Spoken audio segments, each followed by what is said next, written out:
Want to create more content? Sure, you can write more blog posts, create more Twitter threads, and produce more YouTube videos, but all of that sounds so exhausting. What if you could 10x your content output without really creating more content? Sounds too good to be true, right? That's the power of content repurposing. Problem is you're probably doing it wrong. Here's what Brian McCready, managing editor at Reforged, says about it. Reactive repurposing is where you publish something, you realize that it's engaging with people, that it's doing well on social, those things, and then deciding to create that extra promotional content might not hit the same as it did. Rather than being reactive, Ryan encourages more content teams to do something he calls active repurposing. He built a set of processes to embed repurposing into your content production. It's the exact same process he uses at Reforged as the managing editor, at Foundation Marketing, and at Venngage. In this Marketing Power-Ups episode, you learn first, why content repurposing is a game changer for content teams. Second, what is reactive repurposing and why it's not ideal. Third, a real-world example of active repurposing process. And fourth, a power-up that's helped Ryan accelerate his career. Before we start, I've created a free power-ups cheat sheet you can download, fill in, and apply Ryan's active repurposing process. Go to marketingpower-ups.com to get it right now, or find that link in the description of this show. Are you ready? Let's go. Marketing Power-Ups. Ready? Go! Here's your host, Rambly John. Let's talk about marketing power-ups. One of the power-ups you have built a framework around is content repurposing. That's taking one piece of content, let's say a blog post, and repurposing it into a video or Twitter thread or any other things. Can you share why this is such a game changer for marketing? Obviously, for people in content, they're like, "Oh, this is obvious." But for people who have not heard about what content repurposing is, why is it such a great game changer for marketing teams? Yeah, for sure. I mean, I feel like I've been doing repurposing under different names for my entire career. I feel like repurposing in the past couple of years has kind of been what we're calling it. So it's definitely been a part for my career. I've always wanted to get my content in front of as many people as possible, whether at Venngage, whether my own stuff, whether at Foundation, Reforge, any of those places. And I figured out that when you're just sharing links to your blog posts, links to whatever on social, people aren't clicking those. I mean, that might have worked 5, 6, 10 years ago when there wasn't so much noise on social. We weren't being distracted so much throughout the day by all these other things that are popping up. But now you really have to put your content almost on a silver platter in front of people, get them excited to click into it. And like repurposing was one of those power-ups I figured out probably 3 or 4 years ago. I started writing threads for almost all of my content and just writing supporting threads that broke down the content, gave them a good introduction on what it was, got people hyped. It didn't bury the lead in the actual blog post. It gave them some interesting stats or a fact or something that I found. And then using that excitement drove them to the blog post. If I would have shared the blog post and that's it, I don't think I would have got the same results. And the same thing, I used the same approach with the LinkedIn slide decks. Like, I don't want to toot my own horn, but I was probably one of the first people sharing those, and now everyone shares those. I figured out that LinkedIn loved showing those to people because it itched their engagement kind of thing on their algorithm, like people clicking through those and just push those forward. And we saw so much more shares, so many more comments. It just helped the content get in front of so many more people by taking that extra step instead of just throwing up a link. You're reaching more people essentially with the same piece of content. Exactly. Same amount of with the same content idea, you're efficient. It's another thing really great about efficient. It's very efficient rather than like thinking of 100 blog posts. You're actually able to multiply your output. Yeah, you're not writing. You're not one of the things that always threw me was people are just like more content. And for some reason, people are like, oh, that means 100 blogs. We need to publish 100 blogs. You could just publish one blog and remix it, repurpose it 20 different times, turn that into a video script, turn that into a podcast, turn that into whatever you want. And especially if it's a popular blog post, like if it's resonating with your customers or your following or whatever, don't ditch that. Don't ditch that idea. Repurpose it into something, because if it's hitting the right people, you want to continue like engaging with them. You don't want to throw some random idea right at them because they might be like, not what I'm looking for.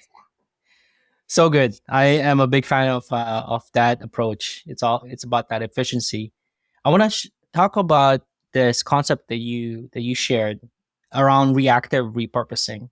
What is that, and why is that like not something that it's not ideal for marketers, for marketing teams, content teams to be doing when they think about content repurposing? Yeah, I think that kind of ties back to your efficiency comment of marketers, especially going over the next year when we have a lot of uncertainty. We need to be super efficient with our content, and smaller teams even next year might be a reality for a lot of companies. So just the efficiency you can pull from content you've already published and stuff like that is going to be really important.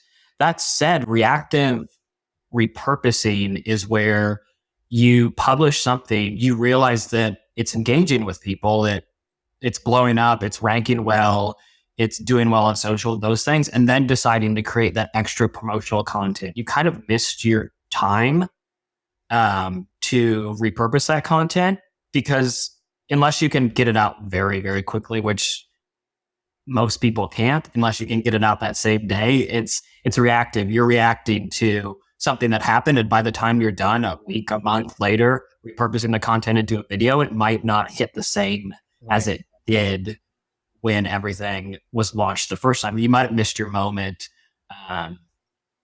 So a lot of people use that reactive repurposing approach where they wait to see if content is going to be popular before they invest, but it sometimes works. I think it's not very efficient to do that, because again, you're just guessing to see a week or two later if it's going to do well, if it's going to take over Twitter or whatever, or blow up on LinkedIn. When you launch it, you want to make sure it has as much impact as possible. And exactly, if you're just like, oh, okay, let's wait and see kind of thing, that's not necessarily the most effective approach to it. Yeah, because the opposite to reactive repurposing is active repurposing. Can you explain what that is, and why is that more ideal for a better approach than the other one? This is something I coined. The reactive and active repurposing is something I coined probably this time last year when I was just trying to think of better ways to describe these processes. And reactive is, like I said, you wait for a piece of content to do well. You're waiting on those numbers. And sometimes you might not get those numbers for a month or 2 months or whatever. Like it takes some time to make its way through the algorithm to rank on Google, all that fun stuff. But with active repurposing, instead of waiting for that content to do well, to get data from it, you're moving your repurposing motion up into the production phase. So with reactive repurposing, you're waiting till after it's published. It's outside of the production phase. But on the other hand, with active, you are moving it up to kind of the same phase that you're writing the blog post. And I found that so much more efficient, that you can go in and say, oh, this is a cool process. We should turn this into a slide deck. And you basically could just comment, we should turn this into a slide deck in the Google Doc, and then put it into your own repurposing engine.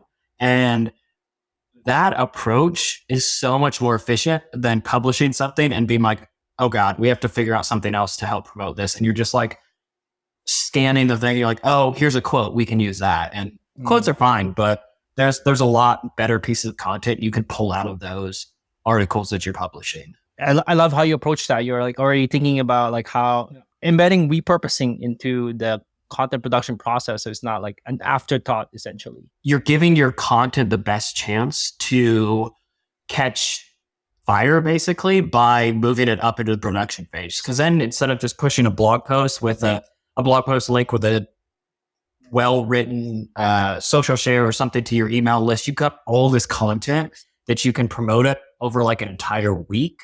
And then you have in the future to use. Like if it's one of your evergreen pieces of content, it's something you can just continue to throw up once a month or something like that. It's so good. I really, really use you. That's such a tweetable thing you just said. Like you're giving it the best chance. You're giving you content the best chance to catch fire, essentially. Yeah. Which is so good. You know you need to drive metrics, so give it the best chance to drive those metrics. Don't just like wait for it to happen. Before we continue, I want to thank those who made this video possible, 42 Agency. Now, when you're in scale up mode and you have KPIs to hit, the pressure is on to deliver demos and signups. And it's a lot to handle: demand gen, email sequences, RevOps, and even more. That's where 42 Agency, founded by my good friend Camille Rexton, can help you. They're a strategic partner that's helped B2B SaaS companies like Profitwell, Teamworks, Sprout Social, and HubDoc build a predictable revenue engine. If you're looking for performance experts and creatives to solve your marketing problems at a fraction of the cost of in-house, look no further. Go to 42agency.com to talk to a strategist to learn how you can build a high-efficiency revenue engine now. You can find that link in the description below. Let's jump back in. When you shared this active repurposing, you shared this approach, the content repurposing menu. What is this, and how can people use this to help them think about repurposing in an active way versus a reactive way? I really like the content repurposing menu, and I'm guessing a lot of companies already have it. They might call it something different, or it might just be kind of a process that's already built in. But basically what the content repurposing menu is, how I built it is you build out a Google Sheet, and for every main piece of content, so a blog post, a podcast, or whatever you're putting out, a video, a interview, anything that you're doing, you outline all the pieces of content that you can repurpose that blog post, that podcast into, and it helps you think about what you're actually going to create when you're creating the blog post. So, for example, if you're writing, or just like this podcast, if you're thinking about you're going to put a podcast out, you need to, or you can create a video. You can create video clips for Instagram. You've got all your opportunities for repurposing in a spot. So you're always thinking about like, oh, we can turn this into this. We need to bake that into the production process. We need to tell, as we're recording the podcast, maybe we should say, oh, this is a good clip for X. So just changing your mind, or kind of changing your mindset of being a little more active instead of like waiting till after, like I said earlier, is a big shift. And with the content repurposing menu, you know exactly your outputs as you're like working on the first main piece of content. And I decided to call it a menu because, and this is something that I think some people struggle with too. Like, you don't have to repurpose it to everything. You don't have to turn every blog post into 15 different repurposed assets. You can pick and choose. Like some work well as a slide deck because it's got a nice, easy to follow process. Some might work well as a video because you have a really smart subject matter expert talking, but you don't have to do everything for it. I think when I wrote the article, like I said something along the lines of, you don't order everything on a menu when you go to a restaurant. You pick a few things. So good. Sometimes I feel like I need to order everything, but you pick a few things to satisfy your goal of being not hungry or being full. And you can kind of think of like the repurposing menu in the same way. You pick a few things to get you that goal of whatever you've set. That's such a great like analogy where you're thinking a bit. It could be like a buffet where you pick and choose, but you don't want to. Maybe you want a little bit of each for one time, but you don't want to get too full because you might throw up. Everything on that buffet, you definitely will throw up. That leads to the question around how do you decide which content you should repurpose for everything and which ones you should. I'm guessing, the ones that are probably more high value, high effort stuff, you want to give it the best chance because you invested a lot in it. So you want to repurpose it to everything versus something that's more, let's say, end of year roundup, where maybe that's not such a big thing for that particular company. Maybe you just repurpose it for the newsletter. Like how do you think about that approach? Well, content you should repurpose for what? I think for some, you can be like, for every podcast we put out, we're going to do XYZ, 3 different things. I want to repurpose it into all these different things. And once you build that process out, it becomes pretty easy to follow. But yeah, with those high value ones, you want to take big swings with them. You want to make sure that it gets in front of everyone. You put a bunch of effort into it. Why wouldn't you spend an extra 10% more to repurpose it into all these different things and give it that extra effort? Because you really never know. I mean, you can do a lot of work on something and it goes flat, but if you give it a better chance of catching in the algorithm or some influencer finding it, I mean, you never know what happens. Like I've told this story a ton of times. Like part of the reason I even joined Venngage was one of my first articles I put out, Rand retweeted it and shared it with his newsletter. And then Eugene, the founder, found it through that. Like you never know That's so good. where content is going to land. So giving it the best chance you can to be in front of as many eyeballs or the right people or whatever your goals are is worth that extra 10%, extra 5 hours that you spent on just repurposing it. Because, and this ties into my rant of you don't always need to be publishing new blog content. You can repurpose it. You can do all that stuff and you can extend the life of content by repurposing instead of chasing that, oh, we need to publish 5 blog posts a month. Maybe you publish 1 and just repurpose it super well and the impact is exactly the same and you spent 1/3 of the time, 1/3 of the effort on getting it to that point. That's so good. I love that approach. Really thinking about that.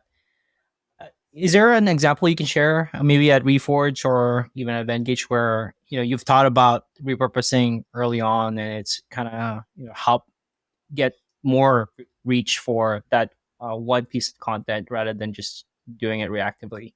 When I was at Venngage, I mean, we did a lot of repurposing, but probably one of the best one from like an active standpoint was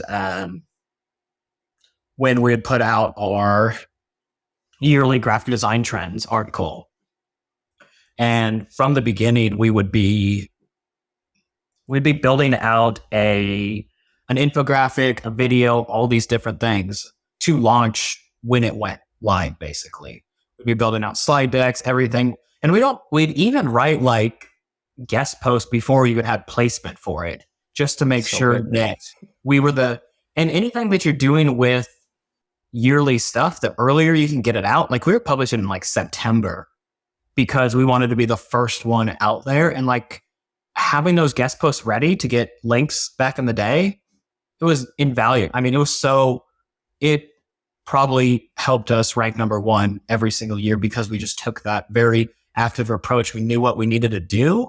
And instead of waiting for after to like build links and create slide decks and create Twitter threads and create the video, it was happening as almost like a campaign instead of just a singular blog post. And I think if you can think about your big high value ones as campaigns instead of just a single piece of content, you'll kind of change the thinking around how you promote those as well. That's so good. Thank you. That's another quote that you had from that article around thinking about your content as campaigns instead of one-off things. I think good way to approach it. I was just thinking, like, is once you flip that switch in your team's mind too, I feel like they'll become a lot more on board for the active part of the repurposing. They'll say, oh, we could do this as the production's happening, or, oh, I thought we could turn this into a video. It'd be great.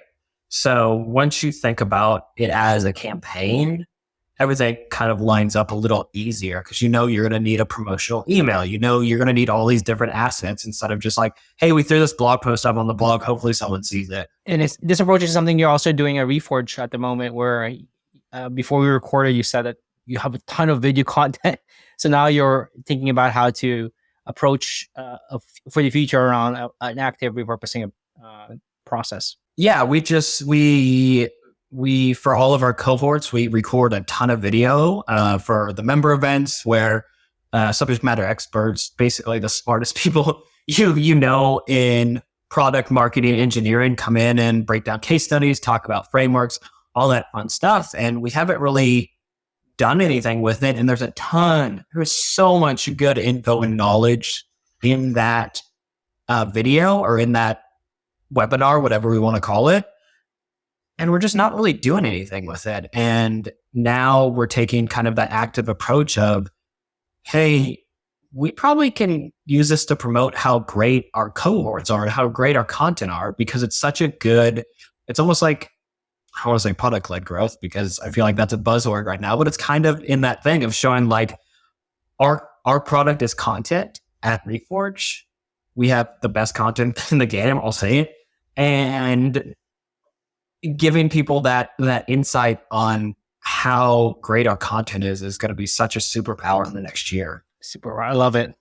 You're right. Content-led growth. You're thinking about content as the product now. So that's super cool. Well, one thing I want to start testing in the new year when we have some of these super smart people, and this is something that just came to me in the last couple of days, is like, how can we, when we're talking with them, when we have them for an hour, how can we spend 5 minutes asking them like actual search driven questions of like, what is your favorite product strategy framework? Build an entire blog post around that minute answer that they do.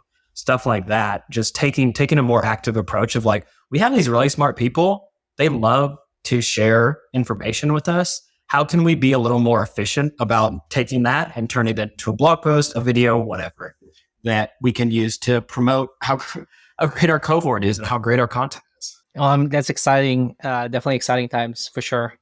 I want to switch gears and talk about careers and marketing careers. Particularly, you've been in marketing for over 8 years now. I'd love to hear what's one thing, career power up, so to speak, or something that's helped you advance your career forward. A tip or an advice or something that's particularly been helpful for your advancement in your career. If I could sew it up into one thing, it's send the message, send the DM, send the LinkedIn message, send whatever, talk to people, send the email. You never know who has been following your work and who is a fan of it and who wants to chat and who wants to just be friends with you in the marketing world. And I think that was the biggest power up over the past 2 years. I feel like I've accelerated my career growth so fast just by being part of the community and being friends with all these super smart people who are teaching me about different frameworks I can use, just different ways to think about content. And then I get on podcasts like this. Like, we just have been chatting for the last year and led to this. So just send the message.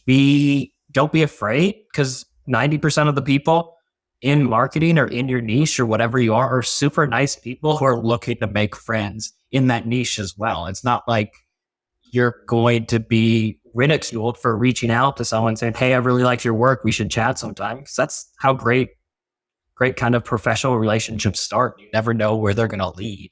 That's so true. I mean, how we met was Amanda Natividad introduced both of us on Twitter, and that's it. I got the ball rolling, and now we've been chatting. You're on the show. We talk weekly. Yeah, it's crazy. Absolutely crazy. That is so true. In terms of an advice for your younger self, what's an advice or two that you would give yourself, your 8-year younger self, just starting into marketing? Ryan, who's just gotten out of college and trying to get into marketing and the first marketing job. What advice would you give to your younger self if you could travel back in time? I think I've got two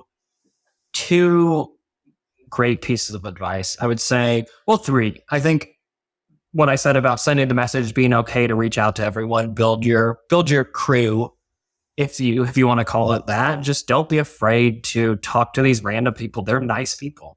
So definitely one, that took me a long time to get there. It took me 5 years of being in the space to get to that point. Two, I think it would be,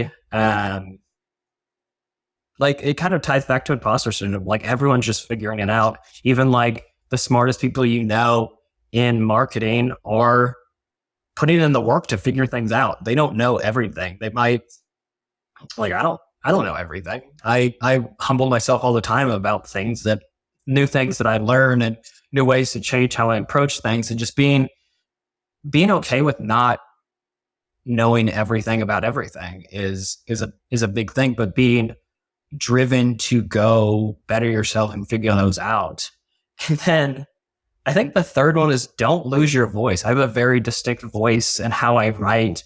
And like, I've never polished that down for anyone. The first article I wrote at Bengage was titled "Millennials Don't Suck, You're Just Old." And it blew up because it used data to basically like refute all the things that older people thought about millennials, and all the young people thought it was hilarious. All the old people hated it, but they shared it and it blew up. And just taking that kind of, I don't want to say combative voice, but just keeping your voice very true to who you are and figuring out what you want to talk about, especially in marketing. You can do a lot with just being like very genuine. That's so good. I love that. Your voice is a superpower on its own. Like, it's very unique. Yeah. So people should use that for sure. Thank you. You have everyone has a different background. My background comes from economics. I take a very data-driven approach to everything I do. And if I didn't do that, I would just be like everybody else. And no one wants to read a generic marketing thing. They want to read something data-driven. They want to read something that you stumbled upon because you're interested in it. Yeah, I mean, no, we're not necessarily trying to rank. We're not talking about like search algorithm, but it is like authority. You're building authority. You have an authoritative voice, essentially, for your unique experience that Google could see as an authority. Exactly. Yeah, and as we go forward with all this AI content and stuff, like eat is going to be so important. And that's one thing that I'm very excited to be a Reforge from, because we do have that expert. We have the authority, the trustworthiness. We have all of that from these amazing people. So I'm very excited about our content for the next year or two. Well, that was fun. I hope you learned as much as I did from Ryan. Now you can go ahead and follow Ryan on LinkedIn and Twitter to get more content like this. And you can find those links in the description and show notes. Thanks to Ryan for being on the show. If you enjoyed this episode, you'd love the Marketing Power-Ups newsletter. I share the actionable takeaways and break down the frameworks of world-class marketers. You can go to marketingpowerups.com to subscribe, and you'll instantly unlock the 3 best frameworks that top marketers use to hit their KPIs consistently and wow their colleagues. I want to say thank you to you for listening, and please like and follow Marketing Power-Ups on YouTube, Apple Podcasts, and Spotify. If you're feeling extra generous, kindly leave a review on Apple Podcasts and Spotify, and leave a comment on YouTube. It goes a long way in others finding out about Marketing Power-Ups. Thanks to Mary Sullivan for creating the artwork and design, and thank you to Faisal Taigo for editing the intro video. And of course, thank you for listening. That's all for now. Have a powered up day. Marketing Power-Ups. Until the next episode,